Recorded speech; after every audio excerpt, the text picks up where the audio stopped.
Con Ernesto vamos a hablar un poquito de economía. Ernesto, dale, Sí. contanos. La Argentina tuvo inflación del 100% entre el año, aproximadamente entre el año 1975 y el año 1983. ¿Por qué te digo esto? Pará, despacito. Entre el año 75 y el año 1983... Sí, la Argentina tuvo históricamente una inflación que superó al 100%.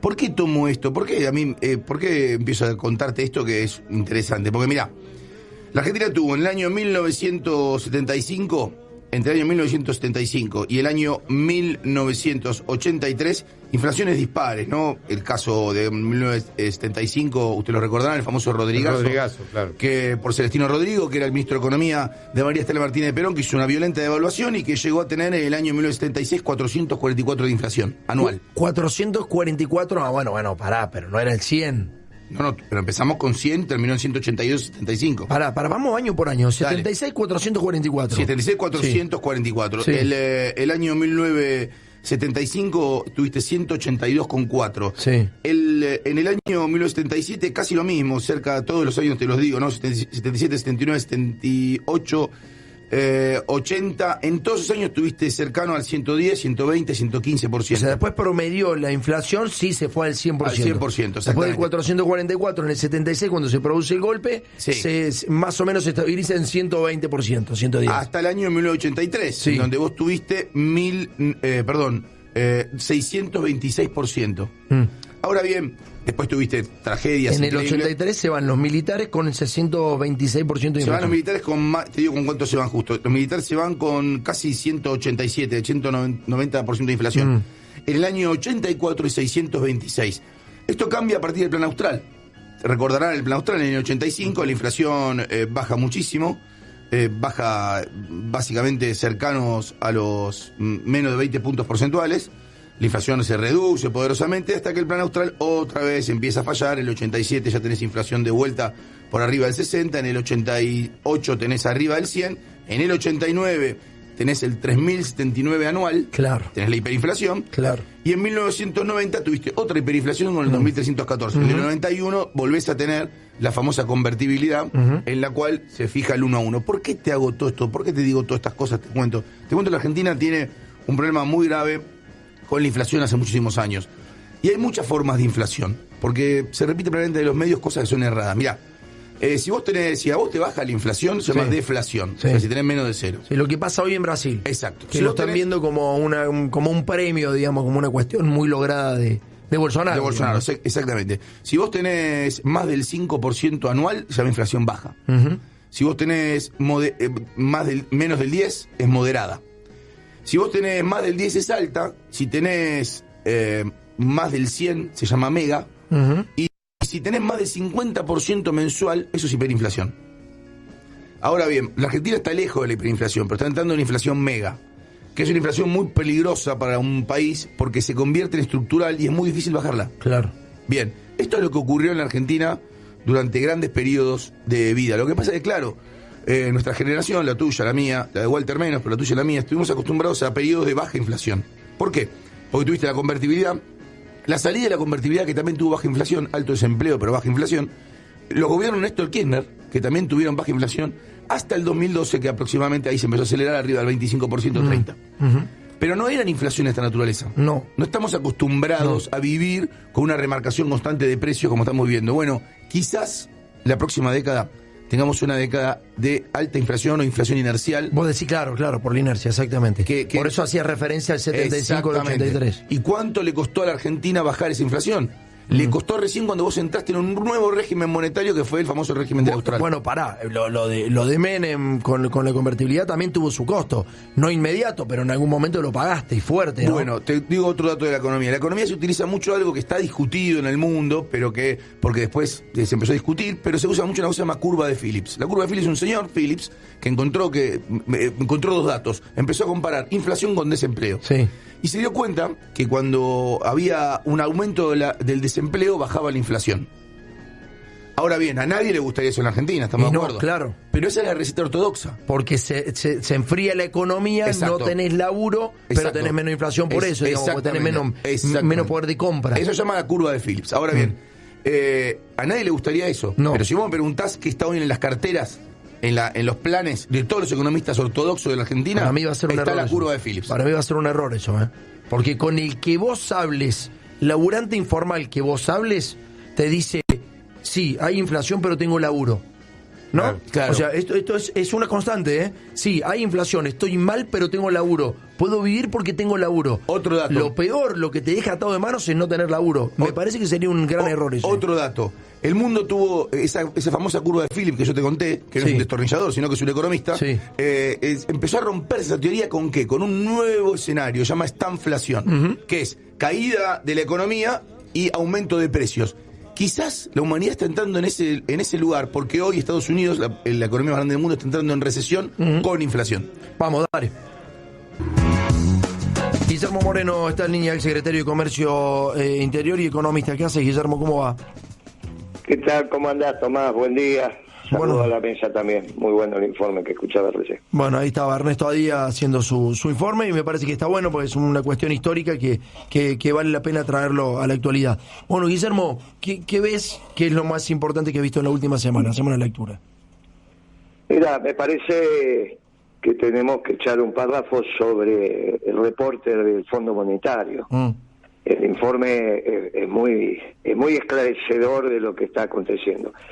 Y nos permite finalmente hacer una evaluación sobre el dólar soja. Vos viste que el Fondo Monetario le sacó 2 tarjetas amarillas al gobierno, especialmente a Massa. Una porque le corresponde a Guzmán, porque no cumplió con lo que había que acumular de reservas a junio de este año. Y el segundo, que es mucho más relevante, es por el dólar soja. Porque como habíamos dicho, esto de devaluar por 19, 20 días un solo producto no existió nunca, ni debería volver a existir. ¿Y por qué hago hincapié en esto? Porque se están escuchando voces que quieren replicar esta estupidez que se hizo para el maíz o para el trigo o para alguno de los productos del sector primario. Y acá viene otra aclaración, porque la duda que existía era a quién se le había ocurrido tamaña idea, que algunos consideran exitosa. Bueno, en una nota, en un diario especializado el jueves pasado, en esas notas muy particulares, de opinión, firmadas por un periodista, pero con fotos del personaje, aparece el dueño de la idea. Y el dueño de la idea es el CEO de Syngenta. Antonio Aracre. Syngenta, ¿perdón? Antonio Aracre. Exactamente. Una semillera que utiliza también, cuando te da la semilla, el método de la compensación para que vos se lo pagues y le podés pagar con producto. ¿Está bien? O sea, una empresa cuyo origen no fue chino, pero hoy los propietarios son los chinos. Entonces, está claro que uno no va a cuestionar las actividades de lobby, porque todo el tiempo existen los empresarios y otros sectores tratando de llevar agua para su molino. Lo que uno tiene que cuestionar es la falta de discernimiento de las autoridades en el Ministerio de Economía, que se dejaron hacer la cabeza por una decisión del presidente de una compañía que solo benefició a algunas compañías y a algunos productores, fundamentalmente a los que viven de la renta, que son los dueños de la tierra. No te lo quiero estirar, pero nada, es una pequeña postilla y una lectura mínima de Aracre. Tiene como una visión un poco más, no es la visión típica del empresario o del CEO de los empresarios de los grandes empresas radicadas en Argentina. Pero bueno, nada, si fue escuchado por Massa, me imagino que habrá sido por eso, Guillermo. Claro, esto es cierto que fue escuchado, faltó discernimiento, no sirvió esta medida, decididamente no es un éxito, no se puede hacer esto, violenta los códigos de comercio internacional. Vos imaginate que haya un sobrante de café y a Brasil se le ocurra devaluar para el café, ¿qué van a decir los colombianos? Si le saca a todos los clientes, porque ahora el café en Brasil, el productor de café recibe más, un precio superior. No existe esto. Técnicamente, lo habíamos dicho el primer día, fue una singularidad. Pero fue una cuestión excepcional, Guillermo, también, ¿no? No, pero es que está mal. No se puede por cuestiones excepcionales sacarle plata a los de abajo. No se puede. ¿Por qué decís a los de abajo? ¿Por qué decís a los de abajo? Sintéticamente, porque ¿por qué? aumentaste el aceite, aumentaste los huevos, aumentaste el pollo, aumentaste la carne de cerdo. Después sale Cristina quejándose de que aumentó la inflación del alimento y tomaron la decisión para aumentar el precio de la comida. No es que fue excepcional y pagó la sociedad rural. Bueno, ya no lo tienen más al dólar soja, supuestamente. No, por eso, pero que no lo vuelvan a hacer, porque después salió Daniel Marx en otro artículo de opinión y diciendo, como esto fue tan exitoso, hagámoslo para el maíz. Y vos imaginate lo que generaste para la soja si esta estupidez la haces para el maíz. Entonces le siguen sacando plata a los de abajo. Esto que se llama excepcional, fue excepcional, pero está mal, porque si la excepción es sacarle plata a la sociedad rural, bueno, vamos a estudiarla, pero si la excepción es sacarle plata a los jubilados y a los pensionados, está mal. Vos sabés que la sociedad rural es imposible sacarle la plata, ¿no? Ah, muy bien, entonces la excepcionalidad la hacemos con los jubilados. No, pará. Bueno, tenés razón, estamos debatiendo, yo no te estoy diciendo no. Yo te estoy diciendo que vos vas por la sociedad rural y la sociedad rural te va a un juzgado y el juzgado te emperna. Olvídate. De ninguna manera, si las leyes de arrendamiento existieron toda la vida en la Argentina. Te van a los juzgados, Guillermo, porque son ellos los terratenientes, gran parte. Hay jueces federales que tienen tierras. No pueden, muchas. Porque una ley de arrendamiento existe desde el principio del siglo XX en la Argentina. Y existe en muchos países del mundo. No es una excepcionalidad una ley de arrendamiento. ¿Y estás en condiciones de pelear contra la sociedad rural y todos los medios de comunicación y toda la oposición en esta circunstancia cuando no tenés reservas? Bueno, vos lo que me querés decir es, como no estás en condiciones de ir contra la sociedad rural, vas contra los sectores populares. Y está mal, porque la política ya sé que está mal para eso. Y bueno, claro, sí. Claro, entonces la política... ¿Qué tiene que orientar la política? El bien común. Vos podés negar la existencia del bien común como hace Milei. Pero ¿hace cuánto no pasa eso en política? Bueno, nuestro gobierno existió y no hace tanto. ¿Por ejemplo?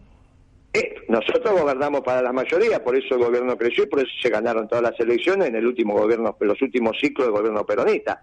Después vino el progresismo, vino con Kicillof la devaluación y ahí empezó este ciclo. Pero hay que volver a la normalidad. Hay que volver a la política del bien común. Esto no significa que vos no tenés que perjudicar. En el año 2008 estaba bárbaro el kirchnerismo. Llegó el tema con el campo, el problema con el campo, y casi se los llevan puestos. Estuvieron ahí de renunciar. Cristina estuvo ahí de renunciar. Sí, está bien, pero eso, el que generó esa decisión fue Lustó. Está bien, pero ¿qué, vas a volver a eso? Pero, escúchame, con una ley de arrendamientos rurales, donde vos bajás el precio de los alquileres, perfectamente podés aumentar los derechos de exportación sin que le hagas mella a la rentabilidad de los productores. El problema es que Lustó no diferenció propietario de la tierra de productor. ¿Acompañado por quién? Por Alberto Fernández. Este es el problema, que juntó a la Federación Agraria con la sociedad rural cuando nunca se habían juntado. Precisamente esa fue la interna dentro del gobierno, yo estaba ahí. Había un sector del gobierno que solo quería poner las retenciones móviles a la soja. El resto de los productores estaban de acuerdo, los tamberos, los productores de pollo, estaban de acuerdo. Yo coincido con vos, al monocultivo. Te lo dice cualquier especialista en la Argentina te dice exactamente lo que vos estás diciendo. El problema es llevarlo a cabo, nada más. Porque vos decís, no, pero está bien, son los grandes terratenientes. Los grandes terratenientes manejan la comunicación, manejan el poder judicial, te manejan hasta los propios productores. ¿Cuánto me duran a mí? No lo sé. Claro, yo te digo que no me duran ni 15 días. A menos que los del Paco. El tema es tener la capacidad de hacer política para las mayorías, para que las mayorías se impongan a las minorías, y esa es la historia del peronismo. Ahora, esto no significa destruir a las minorías, significa, miren muchachos, ¿quién va a hacer el esfuerzo? Públicamente hay que hacer este debate, públicamente, de cara al sol. Mire, no puede ser que hoy la deuda la estén pagando los de abajo. Está bien. Porque cuando la deuda la pagan los de abajo, no se diferencia de Macri. Entonces, lo que te termina pasando es que hoy el Frente de Todos hace la misma política de Cambiemos, aumentando el precio de la comida. Esta es la barbaridad que está pasando. Guillermo, si sos capaz de hacérmelo en 30 segundos, porque tengo una tanda retrasada. En 30 segundos, decime qué pensás de esto. Guzmán dijo que el Fondo Monetario no es una entidad transparente. Por favor, en 30 segundos. Sí, no hay ninguna duda. El sistema financiero internacional tiene un garante de última instancia, que es el Fondo Monetario Internacional.